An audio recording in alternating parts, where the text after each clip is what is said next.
Good day, brothers and sisters. This is Anthony Moore for Your Money More, and I'm talking especially to my fellow black people who have descended from U.S. chattel slaves. But even if you are not one of us, you can learn from this too, because some of this applies to y'all too. And so, the thing that we are going to talk about gets to how we have to stop going along with whatever this white supremacist system programs us to do, specifically in this case, as it relates to the term people of color, which all of a sudden came out of nowhere three or, 3 or 4 years ago, where all of a sudden, even though colored exclusively meant black people and pretty much black people who had descended from U.S. chattel slaves, but all of a sudden, people of color all magically out of nowhere applies to everybody except white folks. And soon, even and just like they did with affirmative action, white women gonna start claiming they people of color too. Like, hey, hey, don't you see this blonde hair? I'm a person of color too. Look at these locks. I'm a person of color too. Or they're gonna even take it to another stream. Don't you see all these colors I got in my head? Look at this rainbow I got in my head. How dare you say I'm not a person of color? And I got a whole damn rainbow in my head. Come on now. I'm a white woman. I'm Jane Doe. Hear me roar. I'm oppressed like you guys. So I'm a person of color too. Next. But see, here's the thing. When this white supremacist system throws throws us a curveball, as it frequently does, when a curve ball is thrown at you, you don't facilitate and execute your normal batting stance, your normal batting procedure. You have to adapt and adjust to that curveball. So when this white supremacist system gives us those curveballs, as they did with this person's of color terminology, we can't just go along with the program and quote unquote go along with the flow and just start mimicking what they tell us to mimic. No, we gotta adapt so we can hit that curve, because if you don't adapt and adjust to hit that curve, you strike out. And that's exactly what we will do if we don't adapt and if we don't adjust, because that this person of color things was a measure specifically aimed with for not for one, even though this person of color terminology is used to apply to everybody but white folks, so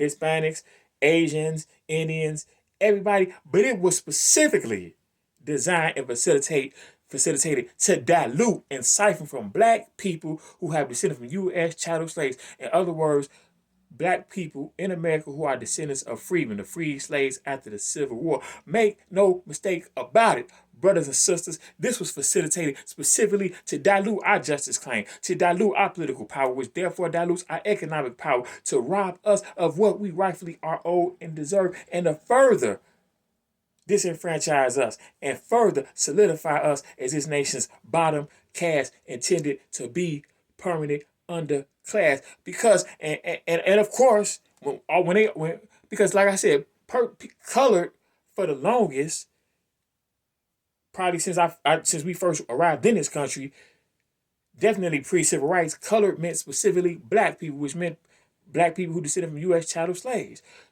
So when they said pre-civil rights legislation, colors only, whites only water fountain, colors only, whites only schools, colors only, whites only restaurants, colors only, whites only everything. Colored meant black. But now they take a term that exclusively applies to us, and now it applies to everybody. And if you didn't notice, they trying to phase out using the term black. And so and too often, these Negro whisperers who they prop up as if they speak for us, when they don't speak for us, all they do is discuss, because they people who we must distrust, because they distrust foe, and they only parrot what the white supremacist power structure tells them to do, and they sabotage us and betray us in the process. But of course, all these Negroes who they put on TV gonna just go along with the flow. Don't even say black no more. Person of color. But when has this white supremacist system ever did anything that's to our benefit? Okay, unless we forced it to do it. All right, but Negroes go. A lot of Negroes just going along with the flow. Hey, I'm gonna do what this white supremacist system has instructed me to do. Even though this white supremacist system has always had the worst interests of my people at heart. And over 400 years that we've been here, it subjected us to unparalleled subjugation, degradation, devastation, aggravation, annihilation, and cultural appropriation like no other group since our people were first brought over here on slave ships and chains. But I'm going to go along with this white supremacist system anyway, even though I know it wants nothing but to destroy me and devastate and use and abuse me because hey, that's what I'm used to. Hell no. If you're used to, you better get unused to it. I know a lot of us is used, quote unquote, used to it because we've been cultivated to go along with it, but it's a new day, new age, new paradigm. And now is the time where we get where we rightfully I do, because it's no mistake that the more and more that the case is being made for us to get reparations from slavery and everything that's happened since then, that all of a sudden they want to use this people of color thing and group us all into this one nebulous term. But guess what? We got to go in the other direction, which is what we have been striving to do, because here in Illinois in 2020, in January, before the shutdowns from the pandemic, right before then, because those shutdowns took place in March 2020, a busload of us went to the state capital here in Illinois, Springfield. We went to the Governor Pritzker, the multi-billionaire governor who inherited all his money, who we call JB. I wouldn't be governor without the Black Boy Pritzker. We went to his State of the State address in January 2020 at the Capitol building in Springfield, and we advocated for a bill for black people here in Illinois who have descended from U.S. chattel slaves to be our own specific ethnicity, our own specific lineage, which is what we are, but to officially be recognized as such. And we actually got politicians to sponsor it, but then the pandemic happened and that shut down pretty much everything as far as like most political legislation. So we got it. So we working toward building that momentum back toward it.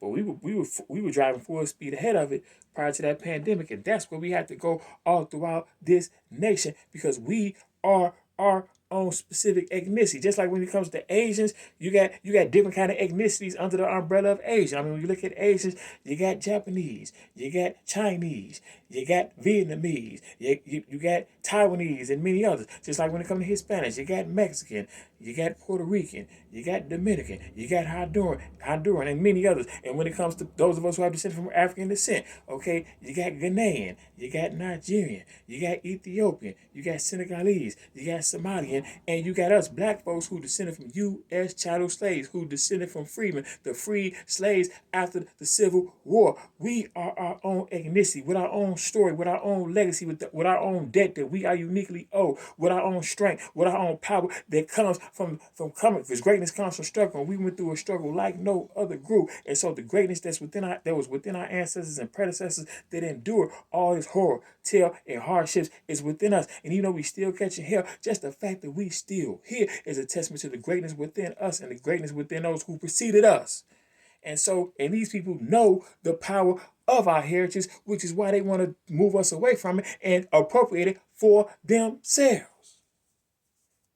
Okay? Because anytime, if nothing else, our ancestors deserve for what they went through in terms of their slave labor and then everything that happened since then, which was nothing but, even when slavery officially ended, you had sharecropping, Jim Crow, the Black Codes, so many other things. You had slavery by another name. And so this country, we built the wealth, we built the foundational wealth of this country. We contributed to the wealth of this country like no other group, even though it was by force. And yet we get less than any other group because that's the design of this system. We gave the most, and yet we get the least. And they want to continue to do it. And this person's of color thing, this person of color, let's call it a scam.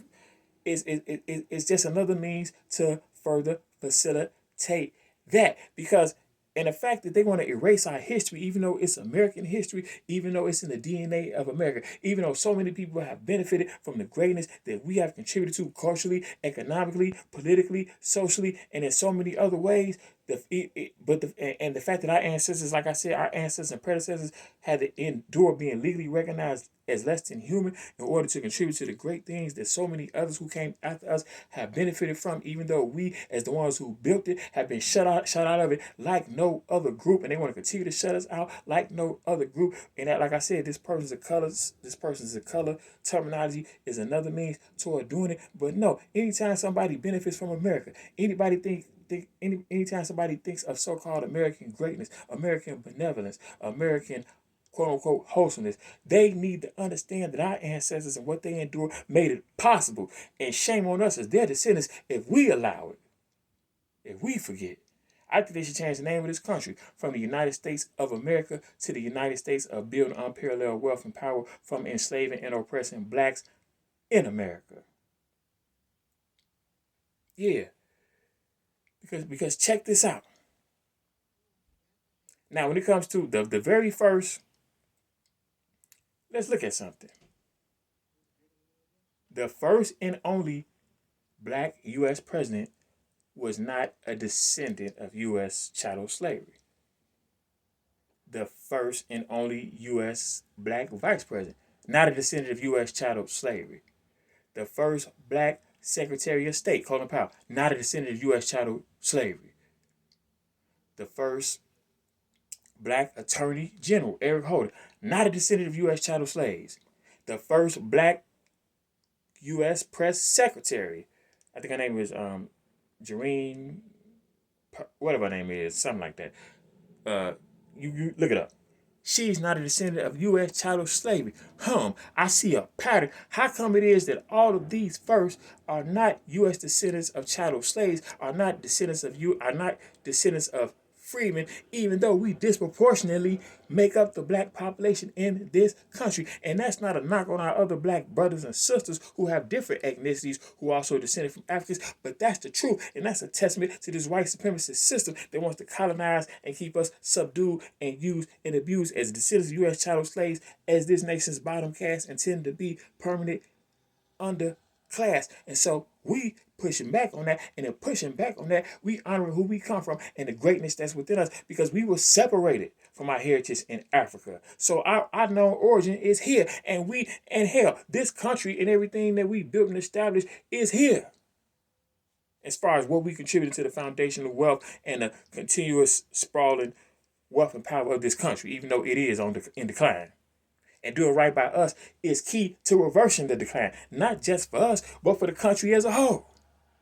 So as far as this these people of color terminology, it gotta go so that we as black people who descended from U.S. chattel slaves can continue to grow and go toward the greatness that our ancestors and predecessors laid the groundwork for us to go to. It is rightfully ours, and that we will get as long as we go out, do what we need to do to make it happen. Because the only one that can stop us is us. And one last point that I will make is that these people know the power of our legacy. They know the power of our heritage, because the first black U.S. vice president, who I just mentioned, Kamala Harris, who is BWC, Black When Convenient, also BWA, Black When Advantageous, she, along with the Treasury Secretary, Janet Yellen, started a Freedmen's Bank initiative. But yet it applied to all minorities, even though the freedmen were our ancestors. The freedmen were the free slaves. So the freedmen were black.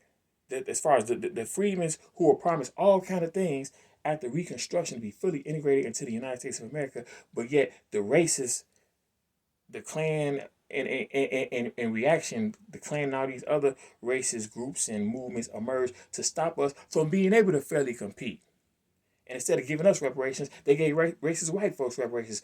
But they understand the power of our heritage and our lineage, which is why they want to take it and appropriate it for themselves and their own wicked agendas that has us at the bottom to be the burden bearer, the perpetual burden bearer, to continue to build and profit on our backs. And we got to say, hell no, because the more we rise, the more this country will rise. And like I said, this country is on the decline, and doing right by us is key in moving it in the right direction. And we break down why and how. Anthony Moore for your money more. Peace.